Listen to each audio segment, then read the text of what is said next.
मेरे भाई ने मुझसे पूछा एक चीज़, वैसे मुझसे बहुत कम बात करता था। अच्छा। कि ओशन यार बात क्या है? तो मैंने कहा भाई बात क्या बताऊँ तेरे को, मतलब ऐसा लग रहा है कि बस अब ज़िंदगी ख़त्म कर दो। तो बोलते यार ज़िंदगी ख़त्म, तो जबकि मुझसे बहुत छोटा है उस अच्छा। समय, वो आईआईटी की प्रिपरेशन कर रहा था ओके। और उसने ड्रॉप लिया था। तो मैंने कहा यार, तो उसने मेरे को बोला तू स्ट्रेट नहीं है ना? तो मैंने कहा यार आई एम सॉरी। नहीं नहीं, it's okay, I can understand your feelings. मतलब मुझे तो वो गूज़बम्प इस वक्त हैं कि मतलब सही बता रहा हूँ कि वो एक वेव ऑफ शिवरिंग होती है ना, वो मैं फील कर पा रहा हूँ कि आपकी लाइफ में जो कुछ हुआ वो हमारे शायद इमेजिनरी वर्ल्ड के भी बाहर की चीज़ें हैं, और आप वो मतलब स्टिल इतना कॉन्फिडेंस होने के बाद अगर आपकी आंखें भर आएँ, तो मैं सोच रहा हूँ कि जिसके अंदर वो कॉन्फिडेंस, वो करेज नहीं है, वो कैसे जी रहा होगा अपनी ज़िंदगी को, या जी रही होगी अपनी ज़िंदगी। तो मैंने कहा कि यार हाँ यार स्ट्रेट नहीं है, इतनी सी बात है। मैंने कहा यार इतनी सी बात होती तो मैं इतने साल सहन नहीं कर रहा होता।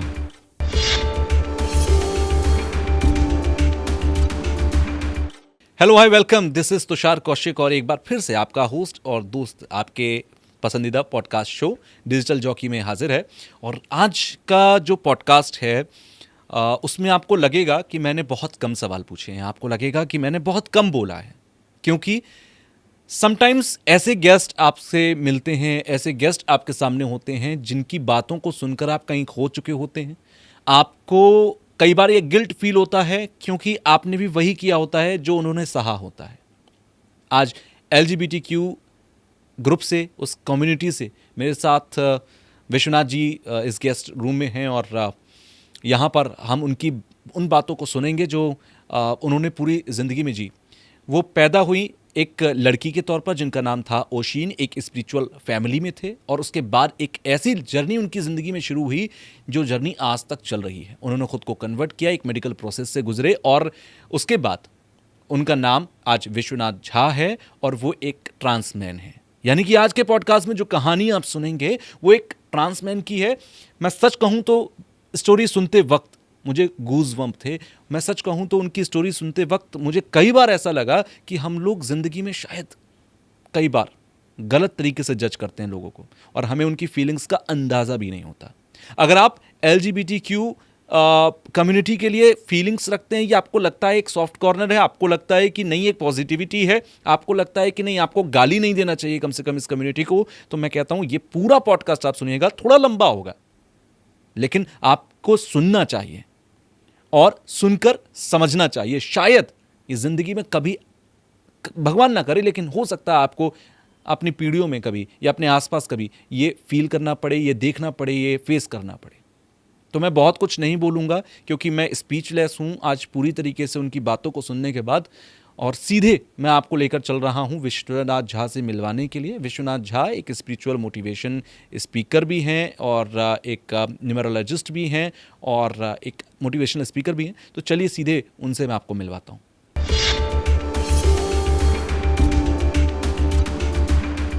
First of all hello and welcome Vishwanath ji, आप इस पॉडकास्ट में आए, और बहुत मुश्किल होता है जिस जंग की हम आज बात कर रहे हैं इस पॉडकास्ट में, उस जंग को लड़ना, और उससे ज़्यादा मुश्किल होता है उस जंग को लड़ने के बारे में सोचना कि नहीं मुझे फाइट करना है।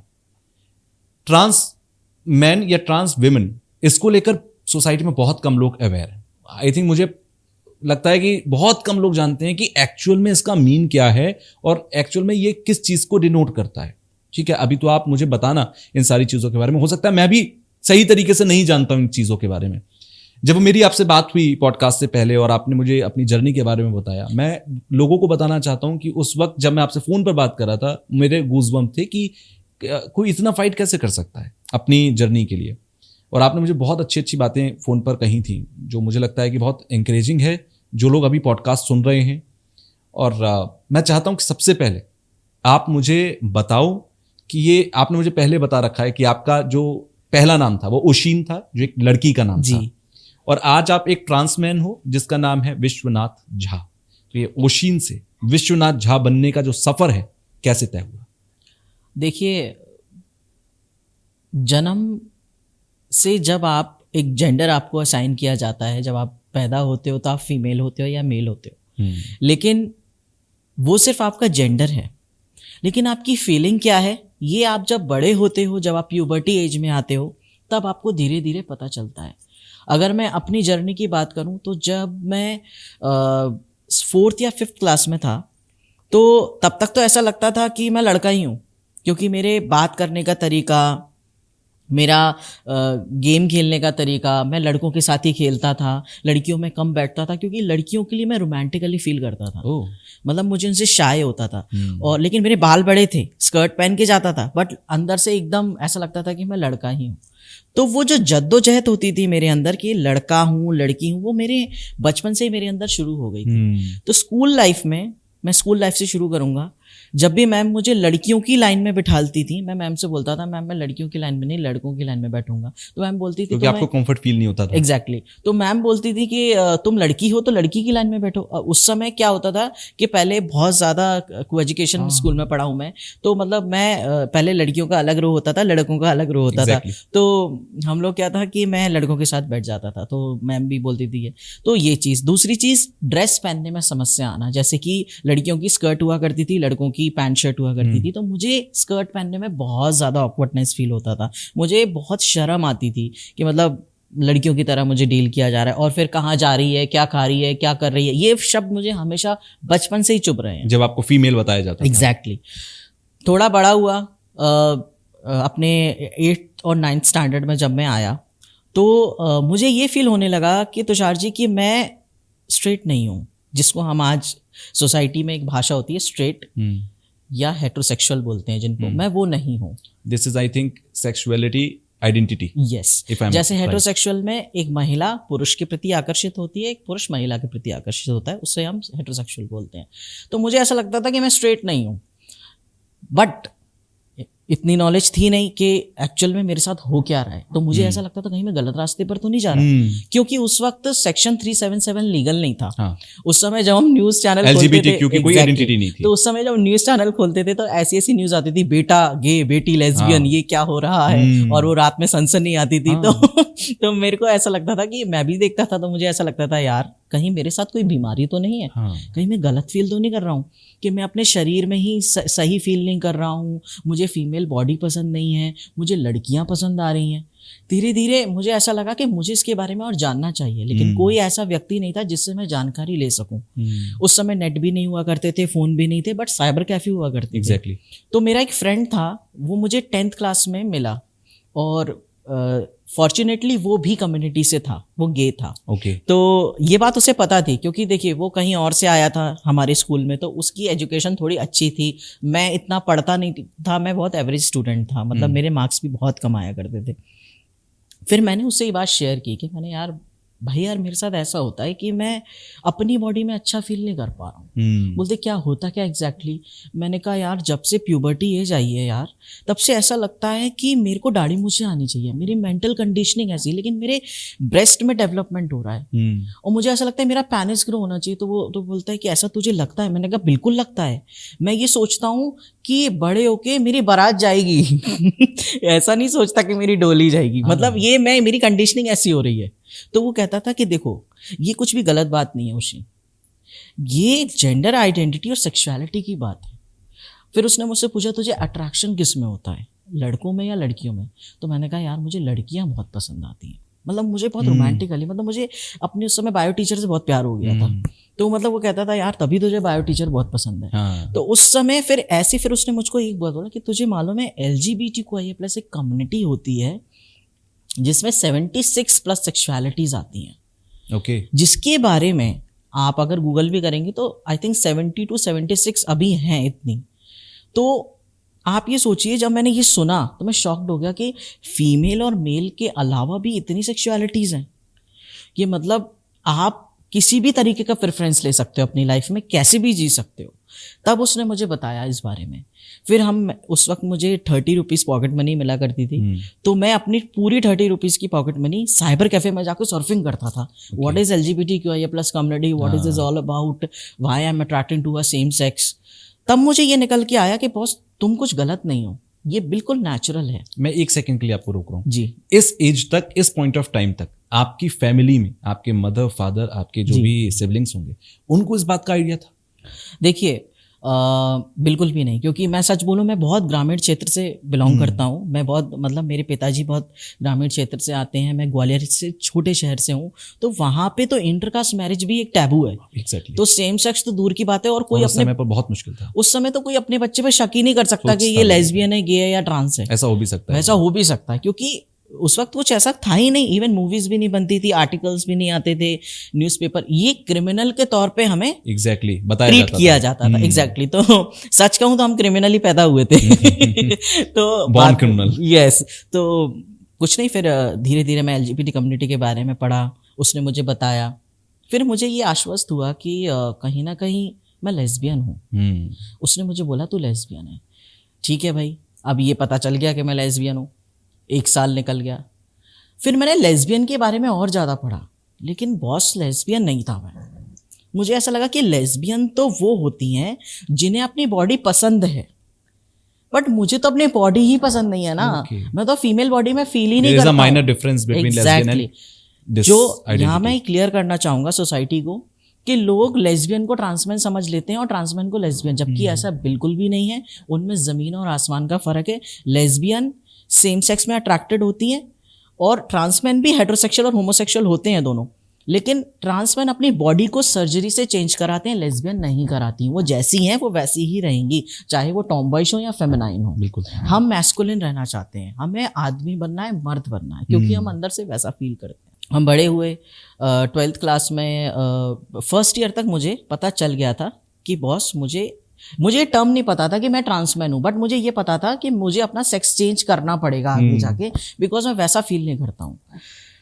लाइफ में जब मेरे एक छोटा सा डाउनफॉल ये आया कि मैं 12th क्लास में फेल हो गया था, क्योंकि मैं बहुत एवरेज था स्टडीज़ में, और मैं जब सेकंड बार मैं ट्राई किया तो 47.8% आए थे उस वक्त मेरे।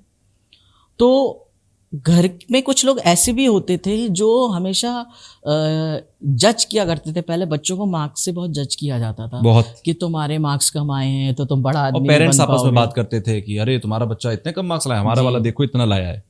तो उस समय ऐसा होता था कि मुझे ऐसा लगता था कि मेरा कोई दोस्त नहीं है, मतलब मेरे दोस्त नहीं बनते थे, क्योंकि लड़कियां एकदम गंदे तरीके से ट्रीट करती थी। यार तुझे लड़कियां पसंद है, तेरे को तो बीमारी है, तू तो अननेचुरल है। मैंने कहा ऐसा कुछ भी नहीं है, कि मैं बीमार नहीं हूँ कोई, नहीं ये बीमारी, क्योंकि उस समय उन लोगों को भी नहीं पता होता था। 12th क्लास हुआ मेरा, मैं कॉलेज में एडमिशन लिया, तो मार्क्स बहुत कम थे, तो बहुत अच्छा कॉलेज मुझे मिला नहीं, तो मेरी मम्मी ने मुझे गर्ल्स कॉलेज में डाला। तो मेरे लिए तो अच्छा ही था, क्योंकि मैं गर्ल्स के बीच में था, लेकिन बाहर से तो फीमेल हूँ। तो अक्सर लोग मुझसे आज ये बोलते हैं विश्वनाथ तुम्हारे तो मजे हो जाते होंगे, तुम तो मैं कह रहे ऐसा बिल्कुल भी नहीं था, वो एक मजबूरी का नाम तो वही है। तो मैंने कहा कि नहीं, वो मम्मी ये चाहती थी कि मैं आगे पढूं। तो उनको ये लगा कि पहले कंडीशनिंग ऐसी होती थी माँ बाप की कि लड़कियों को लड़कियों के कॉलेज में ही डालना चाहिए, क्योंकि वो बिगड़ जाएंगी, या सिक्योरिटी होगी, हर तरीके से ठीक रहेगा। तो वो उस तरीके से मेरे माँ बाप मेरे बारे में भी सोचते थे। मेरे माँ बाप यहाँ तक आपके माँ बाप को नहीं पता था, नहीं पता था आपके इंटरेस्ट के बारे में। वो तो मेरे लिए लड़का देखने वाले थे आगे। यानी ये भी फेज आएगा। आपकी एज का लगभग 20-22 साल के आसपास का समय था, वो फैमिली को भी नहीं पता था। बड़ा मुश्किल होगा इतना सब छिपाकर चलना। अब रोज रात में एक ट्रॉमेटिक कंडीशन हो रही है, सोते समय ख्याल आ रहा है यार लाइफ कैसे बीतेगी, अपनी ही बॉडी में कंफर्टेबल नहीं हूँ। मेंस्ट्रुएशन जैसे आता था मुझे, जैसे ही मुझे पीरियड्स आते थे मुझे इतना टेंशन हो जाता था कि मैं खुद को मारता था कि मेरे साथ ये क्यों हो रहा है, मुझे नहीं चाहिए। मैं ट्रिगर्ड वार्निंग दे रहा हूँ यहाँ, कि कभी कभी मैंने अपने ब्रेस्ट को मारा है कि ये मेरे पास क्यों है, ये मुझे नहीं चाहिए, मैं गलत बॉडी में आ गया, मैं ट्रैप्ड हूँ अपनी बॉडी में, जिसको हम एक कंडीशन होती है जिसे हम जेंडर डिसोफोरिया कहते हैं। यहाँ मैं सबको बताना चाहता हूँ, जेंडर डिसोफोरिया एक वो कंडीशन होती है जो ट्रांस मैन और ट्रांस वुमेन दोनों के साथ होती है। जिसमें जो व्यक्ति जिस जेंडर में पैदा होता है वो वैसा फील नहीं करता। किसी को अपीयरेंस डिसोफोरिया होता है, जैसे कि मुझे आदमी जैसा दिखना है, मुझे ब्रेस्ट से डिसोफोरिया हो रहा है। किसी को जेनिटल होता है, ऑल्दो मुझे भी जेनिटल था कि मेरे पास पीनस क्यों नहीं है। ऐसे ही वुमेन्स ट्रांस वुमेन के साथ होता है। जैसे ट्रांस मैन होते हैं women body with a male soul, और ट्रांस वुमेन होती हैं male body with a women soul. Okay, जैसे कि मैंने minor difference between these all identities I think. Yes, मैंने सेक्स चेंज कराया है, लड़की से लड़का बना हूँ। ओके, ऐसे ही ट्रांस वुमेन सेक्स चेंज कराएगी तो लड़के से लड़की लड़की बनेगी। बनेगी। इस कंडीशन को हम जेंडर डिसोफोरिया कहते हैं। अब ये फर्स्ट ईयर तक पता चल गया था कि भाई ये तो हमारे साथ ऐसी गड़बड़ है, दिक्कत है हमारे साथ, लेकिन अब बताएं कैसे घर में। जिस घर में एक इंटरकास्ट मैरिज के लिए तलवारें चल जाती हों, उस घर में मैं ये बोलूँगा कि मैं एक ट्रांस हूँ या मैं ट्रांस मैन हूँ या कम्युनिटी से बिलोंग करता हूँ। सोचो, मुझे तो ऐसा था, घर से बाहर ना निकाल दें मुझे मम्मी पापा, कुछ नहीं। फर्स्ट ईयर में लाइफ का कहते हैं ना कि ज़िंदगी में हम पैसा आराम से कमा लेंगे, बंगला आराम से बना लेंगे, सब कुछ आराम से हो जाता है, लेकिन ज़िंदगी में प्यार बड़ी मुश्किल से मिलता है। बहुत मुश्किल है। मुझे अपनी ज़िंदगी का सबसे पहला प्यार फर्स्ट ईयर में हुआ था। ओके, जब आप 11th में थे? जब अच्छा, मैं फर्स्ट ईयर कॉलेज कॉलेज के टाइम पर? ओके। बीकॉम किया था मैंने, हाँ। मैं गर्ल्स कॉलेज में था। ओके। और वो मेरी सबसे पहली गर्लफ्रेंड थी जिसने मुझे एक्सेप्ट किया था जैसे। अच्छा, उनको पता था? उनको पता था ओके, कि मैं जैसा हूँ, और मैंने उसको बोला भी कि मैं फीमेल हूँ बाय बॉडी, इवन दिखता भी था, बाल बड़े थे और पोस्चर भी फीमेल का था, तो फिजिक भी फीमेल की थी, बात भी ऐसी करता था, क्योंकि हम गर्ल्स कॉलेज में पढ़ रहे हैं तो ये तो नहीं बोलूँगा टीचर के सामने मैं खाऊंगा जाऊँगा, ऐसे ही बोलना पड़ता था।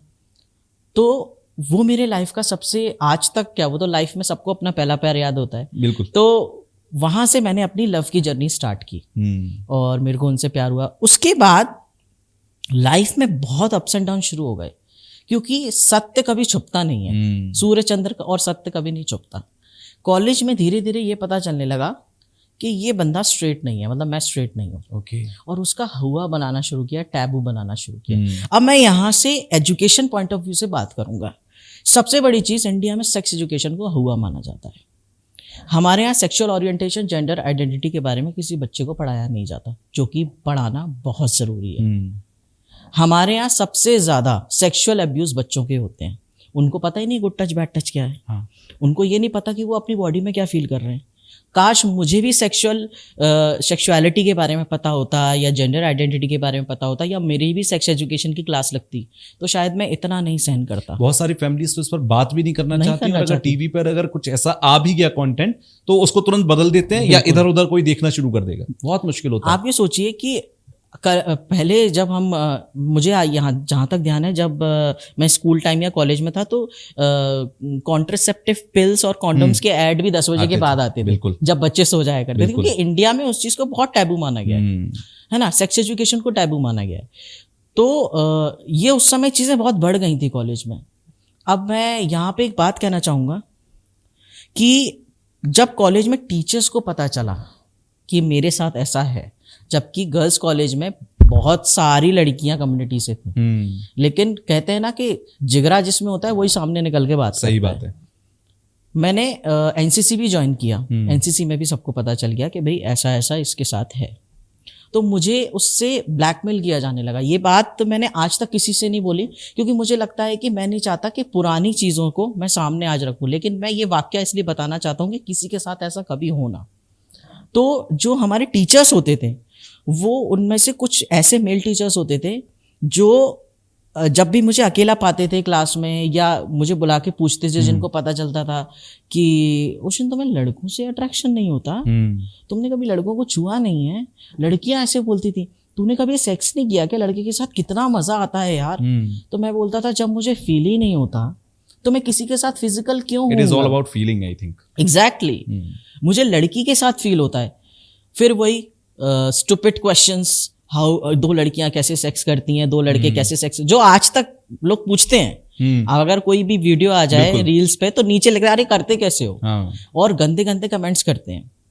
तो वहां पे मैंने किसी को जवाब नहीं दिया। मैंने कहा अगर मैं आज नहीं दूंगा, क्योंकि आज मैं अपने पूर्ण स्वरूप में नहीं हूँ, जिस दिन पूर्ण स्वरूप में आऊँगा उस दिन दूंगा। मुझे उस वक्त पता था सेकेंड ईयर में कि एक दिन ऐसा आएगा कि मैं अपनी सेक्स रिअसाइनमेंट सर्जरी ज़रूर कराऊंगा, और मैं जो चाहता हूँ मैं वो करके दिखाऊंगा। कॉलेज में मुझे 2-3 बार वार्निंग मिली कि तुम्हारे बारे में काफ़ी सारी चर्चाएं हैं, तुम लेस्बियन हो, तुम लड़कियों को परेशान करती हो, जबकि ऐसा बिल्कुल भी नहीं था। ऐसा बिल्कुल था ही नहीं। लेकिन वो कहते हैं ना, गॉसिप्स शुरू हो गई, गॉसिप्स और रूमर्स शुरू हो गए कॉलेजेस में। तो उसके बाद एनसीसी में भी वही हुआ।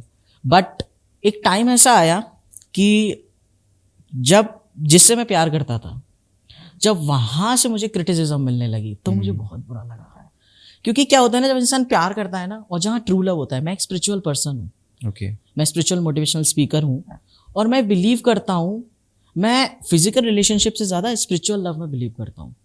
मैं आध्यात्मिक व्यक्ति हूँ और मेरे जीवन का आध्यात्मिक प्रेम वो सबसे पहला वही था। तो मेरे को उससे कभी शारीरिक इच्छा नहीं थी कि मैं उसके साथ शारीरिक संबंध निभाऊंगा, या बस मुझे था कि जीवन भर ये मेरे साथ रहे। लेकिन कहते हैं ना कि सोलमेट्स, लेकिन कहते हैं ना कि जब उसके घर तक ये बात पहुंची कि बॉस ओशिन का तो ऐसा ऐसा है, तो उसके फैमिली ने उसको दबाव डालना कि यार क्या है, उसने तो आपको एक्सेप्ट किया, लेकिन फैमिली के आगे प्रेशर था, तो वो धीरे धीरे वहीं पे हमारी फ्रेंडशिप और लव टूटता गया। वो मेरे लिए लाइफ में बहुत ही बुरा फेज आ गया था, क्योंकि उसमें क्या क्या था। पहला, उसने मेरा साथ, मतलब हमारा साथ छूट गया। दूसरा, मैं अपने ही अंदर ट्रॉमा में चल रहा हूँ कि मुझे सच बताना है घर में, मुझे सच बताना है।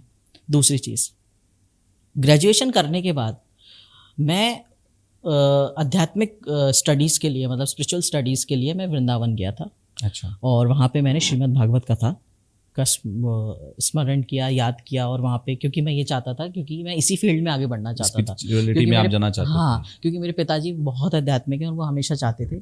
मैंने आपके कुछ क्लिप्स और कुछ फोटोज देखे जिसमें आप भजन गा रहे हैं, आप बहुत स्पिरिचुअल तरीके से पूजा पाठ कर रहे हैं। तो मैं 12 वर्ष से ही आध्यात्मिकता में बहुत विलीन हो गया था। मतलब मुझे, कहते हैं ना कि दुनिया में आपका कोई हो ना हो, ईश्वर जरूर है और वो सबका है, और मैं कहता हूं कि आप जिससे प्यार करते होगे ना, वो भी आपको जज करेगा, लेकिन ऊपर वाला नहीं करेगा। उसके तो सब बच्चे, उसी ने तो बनाया है आपको। उसको कोई दिक्कत नहीं है कि ओशिन ऐसा क्यों करती है या ओशिन ऐसा क्यों करता है। उस समय मैं सोचता था कि जब तेरे को दिक्कत नहीं है तो तूने जिन्हें बनाया है उनको क्यों दिक्कत क्यों है?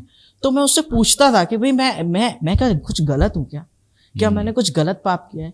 मेरे अच्छे दोस्त छूट गए सिर्फ इसलिए क्योंकि उनकी फैमिली वालों को पता चल गया कि मैं ट्रांस। बिल्कुल, सबने किनारा करना शुरू कर दिया होगा। मतलब जैसे जैसे फैमिली में पता चलता गया, मतलब रिश्तेदारों को, कि माँ बाप को बहुत लास्ट में आके पता चलती है, सब पहले सारी सोसाइटी में। माँ बाप को सबसे ज्यादा इशू भी इसी बात से होता है कि हमें दूसरों ने बताया, वो क्या कहेंगे। तो फिर उसके बाद में वृंदावन गया। अब मैं यहाँ पे बहुत ऐसी बात बोलना चाहता हूँ जो शायद एक अलग टॉपिक पे भी आपको ले जा सकती है। जब मैं वृंदावन में क्लासेस लेने जाता था भागवत की, तो मैं कुर्ता पजामा पहन के जाता था, क्योंकि मुझे फीमेल क्लोथ्स पसंद नहीं है। वहाँ तक आते आते बचपन से मैंने टॉमबॉयज कपड़े पहने हैं, मतलब बिल्कुल मैं लड़कियों के कपड़े बहुत ही कम, जब बिल्कुल ही ज़्यादा दिक्कत हो जाए कि नहीं पहनना ही पड़ेगा ओशिन तुमको, तो मैं पहन लेता था। फिर लेकिन रोज़ में मैं कपड़े जो मैं बॉयज़ के ही पहनता था। तो जब मैं वहाँ कुर्ता पजामा में जाता था तो ऑब्वियसली मेरा फिजिक तो लड़की का है, वो पहचान ही जाते थे, बाल बड़े बड़े थे। तो मुझसे ये सवाल होता था, आप सोचिए जो धर्म की शिक्षा ले रहे हैं वो मुझसे ये पूछते थे, जो स्टूडेंट होते थे, तुम गोपी ड्रेस क्यों नहीं पहनती हो, तुम तो लड़की हो, तुम कुर्ता पजामा क्यों पहनती हो? तो मेरा जवाब ये होता था, मेरा ईश्वर मुझे कपड़ों से जज कर रहा है क्या? सही बात है। मेरा ईश्वर मुझे कर्मों से करेगा। मैं कर्म अच्छे कर रहा हूं ना, उसको क्या करना मैं गोपी ड्रेस पहनूं या कुर्ता पजामा पहनूं? सोसाइटी ने हमारे रोल्स डिसाइड किए हैं, उसने नहीं किए हैं। औरत को किचन में ही खाना बनाना है, क्यों भाई? आदमी नहीं बना सकता, है ना? औरत को चूल्हा चौका करना है, घर का काम करना है, आदमी नहीं, आदमी ऑफिस जाता है। This is the system made by us. हमने बनाया है, ऊपर वाले ने तो नहीं बनाया ना। तो ये चीज मैं वहां देखता था। अरे ओशिन जी, आप थोड़ा सा लड़कियों की तरह रहा करिए, आपको कथा करनी है, आप तो ना लड़का दिखते हो ना लड़की दिखते हो, आपको तो पता ही नहीं चलता है। मैंने कहा ठीक है, कोई बात नहीं, अब मैं क्या बोलूँ उनको, मैं क्योंकि गुरुजी सामने रहते थे, मैं कुछ गलत नहीं बोल पाता था। लेकिन मेरे गुरुजी इतने अच्छे थे जो मेरे को शिक्षा दे रहे थे। वो बहुत बहुत वृद्ध थे, मतलब अब तो खैर वो देवलोक गमन हो गया उनका। तो वो हमेशा वो समझ गए थे। कहते हैं ना कि अनुभवी व्यक्ति बहुत समझ जाता है कि फिर ऐसे लोगों के पास इंट्यूटिव पावर्स भी होती हैं, इंट्यूशन पावर भी होती हैं। तो वो समझ गए थे, तो वो मुझे अकेले में हमेशा समझाते थे कि बेटा जो तू है ना, वो तुझे कोई समझ नहीं पाएगा। मैं जानता हूं कि तू शरीर से कुछ और है और आत्मा से कुछ और है। तो मैं गुरुजी से कहता था कि गुरुजी, ये दुनिया क्यों नहीं समझती? जो बड़े बड़े इतने धार्मिक लोग हैं, आध्यात्मिक लोग हैं, कह रहे आध्यात्मिकता में तो जजमेंट होता ही नहीं है। बिल्कुल। जहाँ धर्म, मैं धार्मिक कम हूँ, आध्यात्मिक ज्यादा हूँ, क्योंकि धर्म आपको बाउंड करता है, आपको ये पहनना है, ये करना है। आध्यात्मिकता धर्म तो वैसे आसमान भी में वही है उड़ाती जो आपने धारण कर लिया। बिल्कुल। अब धर्म वही है जिसको आपने धारण किया है। अब जैसे कि किसी क्रिमिनल का धर्म है कि उसको गंदा काम करना है, पुजारी का धर्म है उसको पूजा पाठ करना है। मेरा धर्म क्या है? मेरा धर्म है कि मुझे अवेयरनेस फैलानी है ना। मेरा धर्म है कि मुझे मनुष्य कल्याण करना है। अब मनुष्यों में मैं सिर्फ एक फीमेल मेल को तो नहीं लूंगा, मनुष्य में तो गे भी आते हैं, लेस्बियन भी आते हैं, ट्रांस भी आते हैं। मेरे लिए मनुष्य सभी हैं। जब मैं कल्याण करने निकलूंगा तो तुझसे पूछूंगा नहीं कि तू कौन सी क्या है, तेरी जात क्या है, तू काला है, गोरा है, दिव्यांग है, कैसा है। तू मेरे लिए सिर्फ इंसान है और मैं मनुष्य कल्याण करूंगा। बिल्कुल। और ये चीज मुझे मेरी गुरुजी ने मुझे सिखाई कि जिंदगी में हमेशा किसी को जज मत करना, और इंसानियत सबसे बड़ी चीज है, मानवता सबसे बड़ा धर्म है। और उन्होंने मुझे एक ही शिक्षा दी कि ओशिन अगर तू जिंदगी में कथा ना कर पाए ना तो कभी जिंदगी में उसका रिग्रेट मत करना, क्योंकि आगे चल के बहुत बॉयकॉट मिलेगा। और ये बात मेरे यहाँ चिपक गई क्योंकि गुरुजी ने मेरे को जो बोला, मेरा बॉयकॉट वहीं से शुरू हो गया था। जब मैं ग्वालियर वापस आया तब तक तुषार जी मेरे काफी सारे शोज होते थे। मतलब मैं भजन संध्या करने जाता था, स्पिरिचुअल प्रवचन होते थे मेरे। लोग इतना, मेरा ग्वालियर में बहुत स्टारडम था। मतलब ये सोचिए महीने में मेरे 10-12 शोज तो होने ही होने हैं। मैं इतना मैं सोचता हूँ कि मैं अच्छा भजन गाता था, अब तो खैर नहीं गाता मैं, लेकिन उस समय लोगों को बड़ा मजा आता था। कहते थे यार तुम्हारे तो गले में सरस्वती का वास है। और जहाँ तक है मैं ये जानता हूँ कि शायद ये मेरे इष्ट का आशीर्वाद था कि मैं इतना अच्छा भक्ति में बिल्कुल। और उस समय तो जब मैं वापस ग्वालियर गया और मेरी पहली कथा की चर्चा शुरू हो गए कि पापा ही कह रहे थे अब तो हमारी पहली कथा करवानी है। मैं बड़ा खुश, पापा खुश। हुआ ये कि एक कोई व्यक्ति होंगे वो इसी फील्ड के थे, उनको ये पता चल गया कि मैं एक ट्रांसमैन हूँ, या उन्हें कहीं से ये भनक लग गई कि ये तो अलग ही पीस है। इस तरीके से वर्ड यूज किए जाते थे। तो उन्होंने फिर पूरे सोसाइटी में फेसबुक पे उस समय मेरा नाम लिखते थे और मेरे लिए गंदे गंदे शब्दों का इस्तेमाल किया गया कि ओशिन तो काम वासना में लिप्त हैं, ऐसे लोग तो ऐसे होते हैं, ऐसे लोग तो ऐसे होते हैं। बस तो उन्होंने जैसे ही बॉयकॉट शुरू किया, अब आप जानते हैं सोशल मीडिया कैसी चीज है। सोसाइटी ने एक पूरा आपका नेगेटिव ऑरा बन गया कि भाई इससे भजन संध्या, मेरे को शोज आने बंद हो गए। मेरी कथा आज तक नहीं हो पाई, मैं आज तक कथा नहीं कर पाया।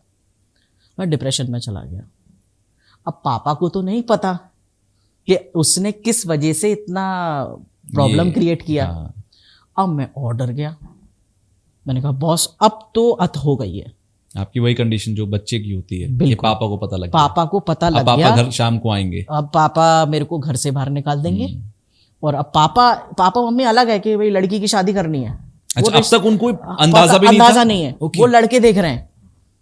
अब मेरे को एक लड़के, मम्मी ने बताया एक लड़के का रिश्ता आया है। आई थिंक उस समय मैं वृंदावन में ही था, तब नहीं पता था। मैंने कहा मम्मी, मैं बार बार मना करता था, मम्मी मैं शादी नहीं करना मुझको, और मेरा मन नहीं होता। क्यों नहीं करना? ऐसी क्या बात, फैमिली का ऐसी क्या बात है? मैंने कहा मम्मी समझो आप इस बात को, मैं नहीं कर पाऊंगा। और उस वक्त तो मैं कर पाऊंगी बोलता था उनके सामने। तो मैं बोलता था कि मम्मी मैं शायद आत्महत्या भी कर लूँ शादी के बाद। क्यों कर लूँ? ऐसा क्या है तुम में, कोई कमी है तुमको? अच्छा क्या बात है? हमारी मेंटालिटी इस चीज पर हमेशा रहती है कि लड़की को पीरियड्स हो रहे हैं तो लड़की सही है, बच्चा पैदा कर लेगी, सब ठीक है। तो कहते तुम्हें तो पीरियड्स भी होते हैं, क्या दिक्कत है तुम्हें? मैंने कहा मम्मी बात पीरियड्स की नहीं है, बात है फीलिंग्स की। मुझे लड़कों को देख के फील ही नहीं होता है। क्या फील नहीं होता है? तो मम्मी ने बोला तभी तेरी इतनी सारी लड़कियां गर्लफ्रेंड, वो ऐसे गर्लफ्रेंड बोला उन्होंने। तो मैंने कहा मम्मी, मैं एकदम डर गया। मैंने कहा मम्मी को कैसे पता चल गया? तो मम्मी ने बोला कि तभी तेरी इतनी सारी फ्रेंड्स हैं लड़कियों में, लड़कों में कोई नहीं है। मैंने कहा मम्मी नहीं है, तभी तो समझो ना इस बात को। तो उस वक्त वो टॉपिक वहीं क्लोज हो गया। मैंने कहा समझकर भी नहीं समझना चाहा कुछ नहीं। मुझे उस समय बहुत रिग्रेट फील हुआ तुषार जी कि मैं वृंदावन छोड़ के आ गया, क्योंकि इतना बॉयकॉट बढ़ गया था वृंदावन में। जिस घर में मैं रहता था रूम पे, बगल में कुछ लड़के तैयारी कर रहे थे, और जो कोचिंग में लड़के आते थे उन्होंने मुझे मतलब बहुत ज़्यादा छेड़ना शुरू कर दिया। मतलब मैं परेशान हो गया था। रोज़ कोचिंग जाता था, जैसे ही बाहर निकलता था कमेंटिंग शुरू हो जाती थी, अरे ये तो लड़का है, लड़की है, ये क्या है, ये हुआ। मैं हमेशा डीमोटिवेट होने लगा कि यार अब मैं वापस जाऊंगा, पापा मम्मी फिर बोलेंगे कि तूने ही अपना डिसीजन लिया था, तेरे को कथा करनी है, अब तुझे वापस आना है, अब तुझे कुछ नहीं करना। मैंने कहा ठीक है मैं सुन लूंगा। मैं वापस आ गया। पिताजी ने बोला अब तुम तो छोड़ छाड़ के आ गए और तुम्हें कथा भी नहीं करनी, ऊपर से लोग तुम्हारे बारे में कुछ भी बातें करते हैं। मैंने कहा देखो पापा मैं क्या कर सकता हूँ। आगे बढ़ा, मैंने सोचा मैं IAS की कोचिंग करता हूँ। पापा ने बोला ठीक है अब तुम अपनी पढ़ाई कंटिन्यू करो, इंदौर जाओ और IAS की तैयारी करो। मेरा मन भी था कि चलो ठीक है, एटलीस्ट वहाँ पे तो लोगों की सोच अच्छी होगी। मैं एक ऐसे माहौल से आया था जहाँ लोगों की सोच छोटी है। अब मैं थोड़ा एक ब्रॉड माइंडेड की तरफ जा रहा हूँ, शायद वहाँ मुझे एक्सेप्टेंस समझेंगे। बढ़िया, एडमिशन लिया, क्लासेस जाने लगा। धीरे धीरे धीरे वहाँ पे मेरी ड्रेसिंग पे कमेंटिंग शुरू हो गई कि उशिन तू लड़कियों वाले कपड़े नहीं पहनती क्या? तो मैंने कहा नहीं मैं लड़कों के ही पहनता हूँ। तो बोलते कपड़े ही लड़कों के पहनता है ना, शौक तो लड़कों वाले नहीं है ना तेरे। तो मैंने एकदम गुस्से में आके बोला हाँ, कि हाँ मैं हूँ और मुझे लड़कियां पसंद हैं। बस उस दिन मैंने इतना बोला। दूसरे दिन जब मैं कोचिंग में आया हूँ तो शारजी आप विश्वास नहीं मानेंगे, जहाँ IAS की प्रिपरेशन हो रही है वहाँ मैं अकेला बैठा हूँ एक रो में और सारे लोग उधर बैठे हैं, मैं अकेला बैठा हूँ। क्या मुझे कोई बीमारी है?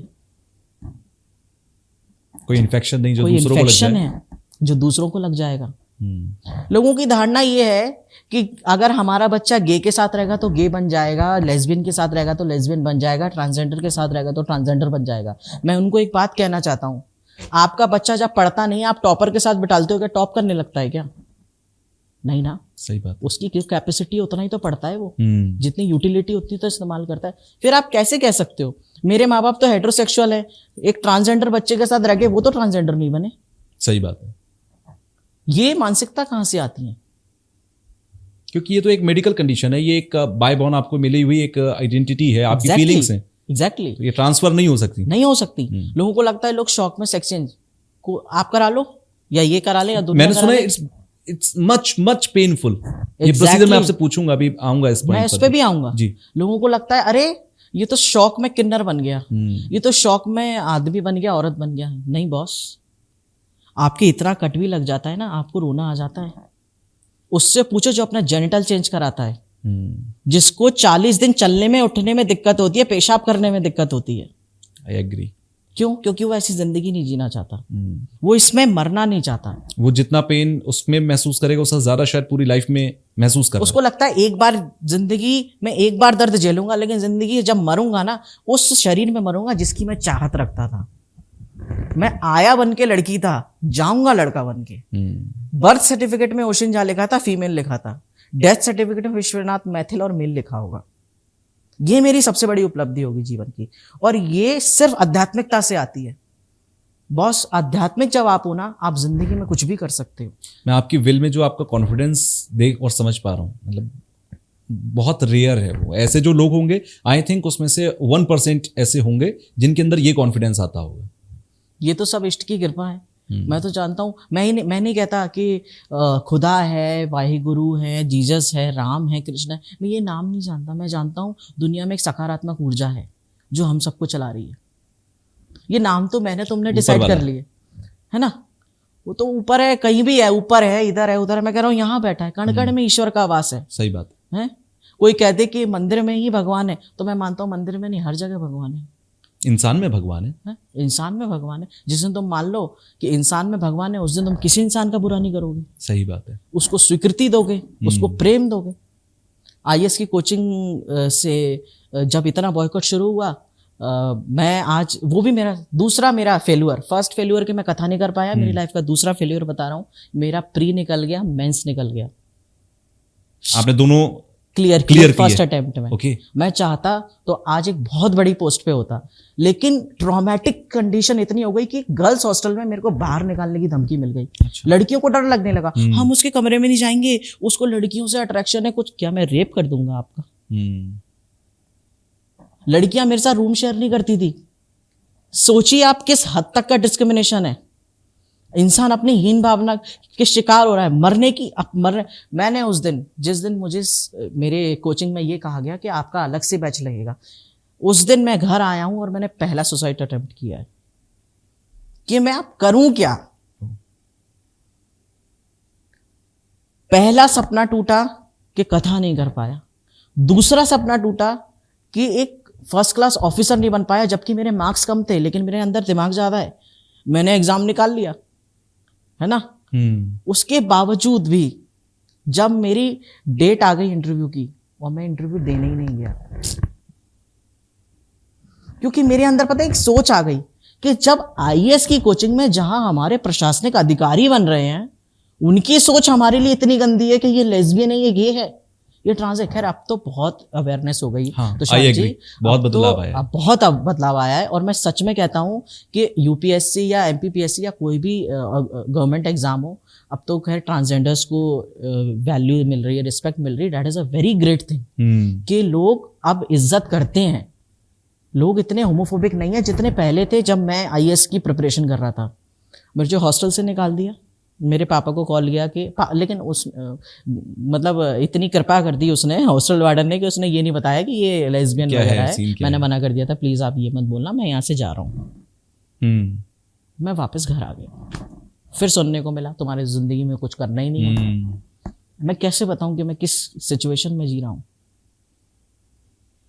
कभी कभी बच्चों को हम समझ नहीं पाते। कहते हैं ना कि हमारा बच्चा तो लापरवाह है, या जिस डायरेक्शन में हमें समझना चाहिए हम उस डायरेक्शन में सोचना भी नहीं चाहते। बिल्कुल। हर वक्त बच्चे गलत नहीं होते और हर वक्त माँ बाप भी सही नहीं होते। आप कहोगे बच्चे का रवैया खराब है, आप बच्चे को आप उससे पूछो कि वो ऐसा कर क्यों रहा है, दिक्कत कहाँ आ रही है। बार बार फील्ड चेंज कर रहा है, बार बार पढ़ नहीं पा रहा है, मार्क्स कम आ रहे हैं। जरूरी नहीं कि वो पढ़ना नहीं चाहता इसलिए पढ़ नहीं पा रहा है, शायद कुछ और बात हो बिल्कुल जो वो बता नहीं पा रहा हो। मैं वापस आया हूं और मैंने डिसीजन लिया, अब मुझे बताना है। अब अपने माँ बाप को आपने बताने का फैसला किया। बचपन में मैं एक बात और कहना चाहूंगा, मैं सेक्सुअल असॉल्ट के बारे में यहाँ बात करना चाहूंगा। सेक्सुअल असॉल्ट मतलब यही नहीं होता कि कोई आपका रेप करे। आपको गंदे तरीके से छूना भी हैरासमेंट होता है, आपको गंदी बात करना भी सेक्सुअल असॉल्ट होता है, आपको सेक्सुअली ट्रॉमेटाइज करना भी सेक्सुअल असॉल्ट होता है। कोई सोचते हैं अरे रेप हुआ है वही सेक्सुअल असॉल्ट है, ऐसा कुछ भी नहीं है। बचपन में मेरी इसी चीज़ को लेकर कुछ लोगों ने उस तरीके की गंदी हरकतें भी दी कि हम तेरे पापा को बता देंगे अगर तूने हमारे को ये नहीं करने दिया तो, टच नहीं करने दिया तो। ये बैड टच गुड टच मेरे साथ भी हुआ है बचपन में। वो चीज़ भी मैंने आपको ब्लैकमेल करना शुरू किया लोगों ने। और वो कुछ नहीं, वो शायद सीनियर्स भी थे मेरे कुछ, और कुछ घर में भी आते थे लोग जिनको पता चल जाता था बाहर से कि ऐसा है। तो ऐसी भी चीज़ें हुई हैं। और ट्रॉमेटिक सिचुएशन ये मेरे साथ नहीं, ये हर किसी के साथ होती है। जो आप बोल रहे हैं बहुत सारे लोग बोलते नहीं है। और काफी सारे गेज तो ऐसे होते हैं जिनका रेप किया जाता है और उनके नौकरों के द्वारा रेप होता है। तो जब मैंने फैसला किया कि मुझे अब घर में बताना ही है, मतलब अब तो अत हो गई कि मतलब भागवत भी नहीं कर पाया और यहाँ पे आया वापस, आईएएस की भी कोचिंग नहीं हो पाई। घर आया, मेरे भाई ने मुझसे पूछा एक चीज़, वैसे मुझसे बहुत कम बात करता था। अच्छा, कि उसे यार बात क्या है? तो मैंने कहा भाई बात क्या बताऊं तेरे को, मतलब ऐसा लग रहा है कि बस अब जिंदगी खत्म कर दूं। तो बोलते यार जिंदगी खत्म तो, जबकि मुझसे बहुत छोटा है उस समय, वो आईआईटी की प्रिपरेशन कर रहा था। ओके। और उसने ड्रॉप लिया था। तो मैंने कहा यार, तो उसने मेरे को बोला तू स्ट्रेट नहीं है ना? तो मैंने कहा यार आई एम सॉरी। नहीं it's okay, I can understand your feelings.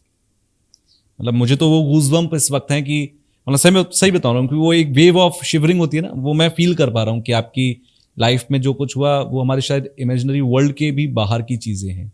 और आप वो मतलब स्टिल इतना कॉन्फिडेंस होने के बाद अगर आपकी आंखें भर आएँ, तो मैं सोच रहा हूँ कि जिसके अंदर वो कॉन्फिडेंस, वो करेज नहीं है, वो कैसे जी रहा होगा अपनी ज़िंदगी को, या जी रही होगी अपनी ज़िंदगी को। तो मैंने कहा कि यार हाँ यार स्ट्रेट नहीं, इतनी सी बात है। मैंने कहा यार इतनी सी बात होती तो मैं इतने साल सहन नहीं कर रहा होता।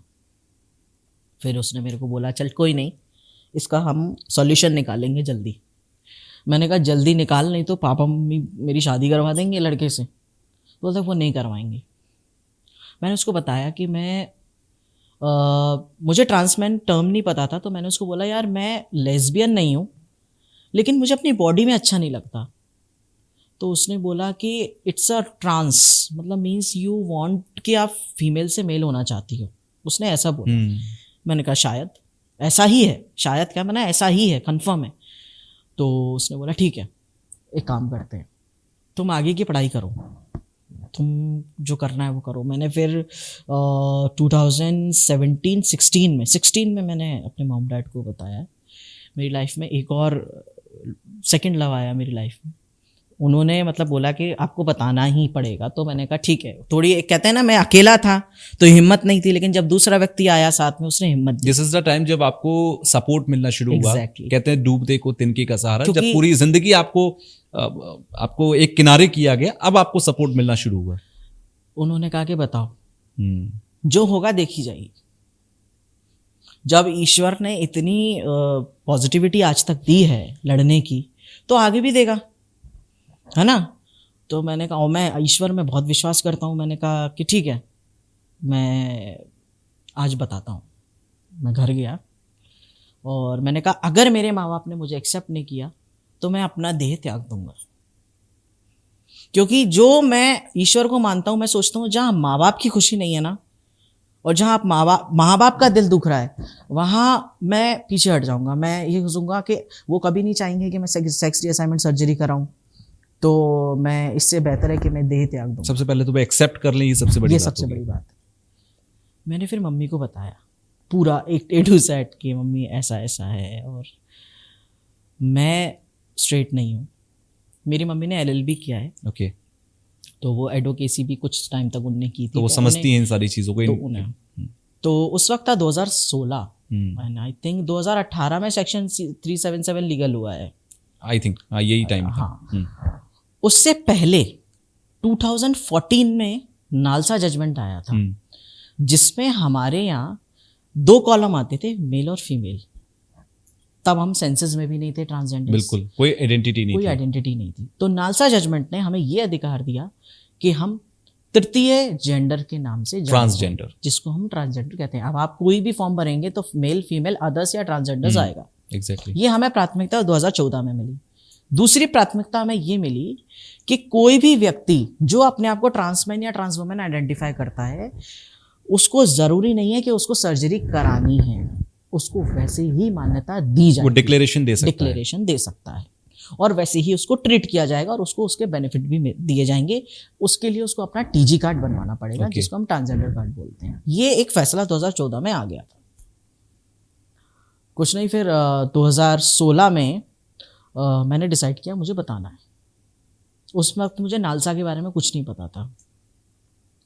मैंने मम्मी को बताया, बोला मम्मी ऐसा ऐसा है और मैं इसीलिए शादी नहीं करना चाहता। मम्मी ने बोला मुझे ये पहले से पता था। मैंने कहा जब तुम्हें पहले से पता था तो इतना क्या परेशान और ये क्या लड़के वड़के देख रही हो। तो बोलते मैं कंफ्यूजन में थी, कंफर्म नहीं था। और कंफर्म नहीं वो भी था। तब भी माँ बाप नहीं चाहेंगे कि ये कंफर्म। फिर उन्होंने ये बोला कि मैं ये चाहती थी कि तू मुझे खुद से आके बताए। और मैंने कहा उन्होंने बोला कि इतना समय लगाया बताने के लिए, अब चलो बता दिया है तो चलो कैंसिल करते हैं तुम्हारी शादी। अब आप बताओ आगे क्या। मैंने कहा पापा को बता। Mummy was agree. मम्मी ने कहा ठीक है तुम जैसे हो वैसे। तब फिर मम्मी ने बोला तभी तेरी गर्लफ्रेंड ज़्यादा रही है, बॉयफ्रेंड नहीं रहे। तो उन्होंने ऐसे बोला। तो मैंने कहा कि ठीक है। फिर मम्मी ने एक्सेप्ट किया, और जब मम्मी ने एक्सेप्ट किया तो मेरे लिए सबसे बड़ी लाइफ की एक अचीवमेंट थी कि मेरी माँ ने मुझे एक्सेप्ट किया। पापा को थोड़ा समझाना कठिन था, क्योंकि पापा बहुत धार्मिक व्यक्ति हैं। उनको प्रूफ चाहिए होता है हर चीज़ का कि ऐसा है तो ऐसा क्यों है। फिर मैंने उनको, अब मैं यहाँ पे आता हूँ आध्यात्मिक और धार्मिक दृष्टिकोण से, जो मैं 3 साल से रिसर्च कर रहा हूँ सेक्सुअलिटी और स्पिरिचुअलिटी में। ये मैंने उसी दिन से स्टार्ट की थी कि आज मेरे पिताजी जब ये सवाल पूछ रहे हैं तो कल को कोई भी पूछ सकता है। तब मेरे पिताजी ने एक जवाब दिया, धार्मिक दृष्टिकोण से क्या अस्तित्व है इसका, ऐसे चिल्ला के बोला। मैंने कहा पापा शिखंडी के बारे में आपने पढ़ा है?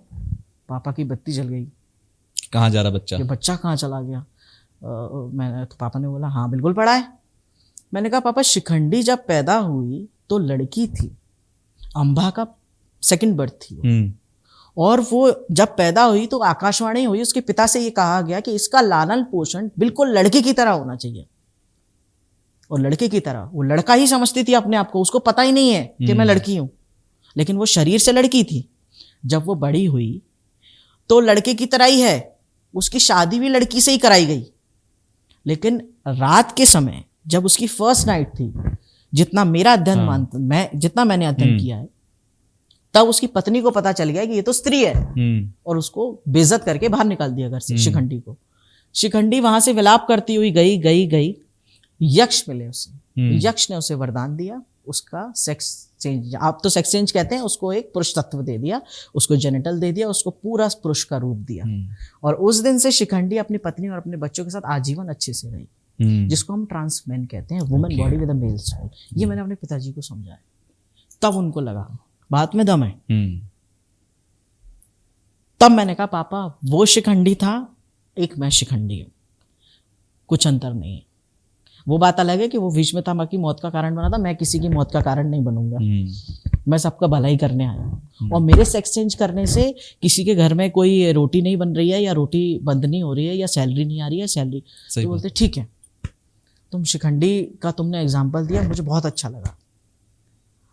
आज तुम्हारे माँ बाप को ये चीज़ पता है, पिताजी को थोड़ा और टाइम लगा। फिर मैंने अपने मम्मी पापा को डॉक्यूमेंट्रीज दिखाना शुरू की, इन चीज़ों के बारे में बताना शुरू किया, अवेयर करना शुरू किया कि मम्मी को कुछ नहीं पता था, पापा को कुछ नहीं, लेस्बियन क्या होता है, ये आल तो मैं तो ट्रांसमैन हूँ, लेकिन मैंने उन्हें पूरी कम्युनिटी से अवेयर किया कि पापा ऐसी बहुत सारी सेक्सुअलिटीज होती है। मैं भी पढ़ा, मेरा भी ज्ञान आगे बढ़ा। फिर काउंसलिंग उनकी साइकेट्रिस्ट से कराई। फिर पापा ने बोला कि ये मेडिकली गलत तो नहीं है। फिर मैं उनको साइकेट्रिस्ट के पास ले गया। कुछ हमारे कम्युनिटी के सुपरस्टार्स हैं जो ट्रांसमैन है, ट्रांस वुमेन है, जो अपने लेवल पे काम कर रहे हैं, उनसे मिलवाया मैंने, जिनको सोसाइटी में एक्सेप्टेंस मिल गई है, एक्सेप्टेंस है, और वो अपना एक स्तंभ गाड़ चुके हैं। उनसे काउंसलिंग कराई। फाइनली 2016 से 17-18 में जब हमारा सेक्शन 377 को डीक्रिमिनलाइज कर दिया गया, जो उस दिन मैं और मेरे पापा और मेरी मम्मी साथ में बैठ के वो जजमेंट देख रहे थे। तो सोचिए कि वहां तक आने के लिए मुझे कितना संघर्ष करना पड़ा। Exactly, I understand. और वो मेरे लिए सबसे बड़ी जीत थी कि मैं उस दिन इतना खुश था। And not even you, देश में बहुत लाखों लोग खुश हुए, जिनके मतलब मैं सोचता हूँ जिनके सपने, मतलब जिनको क्रिमिनल माना जाता था। प्यार करना कोई अपराध नहीं है बॉस। अगर कोई गे है तो वो क्रिमिनल नहीं है, लेस्बियन है तो क्रिमिनल नहीं है, ट्रांसमैन है या ट्रांसमैन क्रिमिनल नहीं है। ये प्रेफरेंस की बात है, प्रेफरेंस की ओरिएंटेशन है ये बस से। हम आपसे थोड़े ही तो अलग हैं, हमारे झुकाव ही तो अलग है, प्रेफरेंस ही तो अलग है। मुझे मीठा पसंद है, उसको नमकीन पसंद है, बस this is matter of taste. आपको पनीर पसंद है, मैं आपको दूसरी सब्जी खिलाऊं तो आपको नहीं अच्छा लगेगा। That is your preference, that is your choice. Choice matters, judgement doesn't matter. Exactly, I agree with your words. फिर 2018 में जब जजमेंट आया, हम लोग बहुत खुश थे। मेरे कम्युनिटी से फ्रेंड्स बनने लगे, हम लोग बहुत खुश थे। उसके बाद एक ग्रुप बनने लगे, कम्युनिटीज बनने लगी। फिर 19 में मैंने ये सोचा कि मुझे अवेयरनेस करनी है, और इतनी अवेयरनेस करनी है कि किसी के भी दिल में हमारे लिए नफरत ना हो।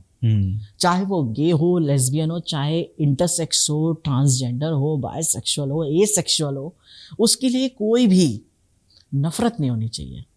फिर मैंने अवेयरनेस चालू की अपने दम पे कि मैं पर्सनली अवेयर करूंगा सबको।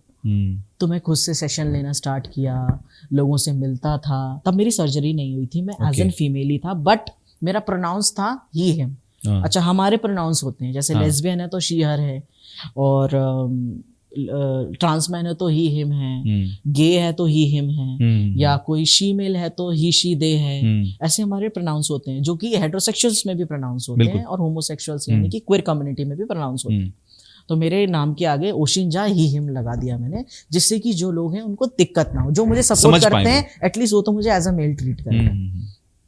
आगे बढ़ा मैं अपने दम पे, मैंने अवेयरनेस शुरू की। साथ ही तो 2019 में मैंने अपनी पढ़ाई आगे, पापा से बोला मुझे PGDM करना है, MBA करना है। पापा ने बोला जितना पढ़ना है पढ़ो। आगे बढ़ा मैं। अब सबसे बड़ा, रिश्तेदारों का टॉर्चर शुरू हो गया माँ बाप को।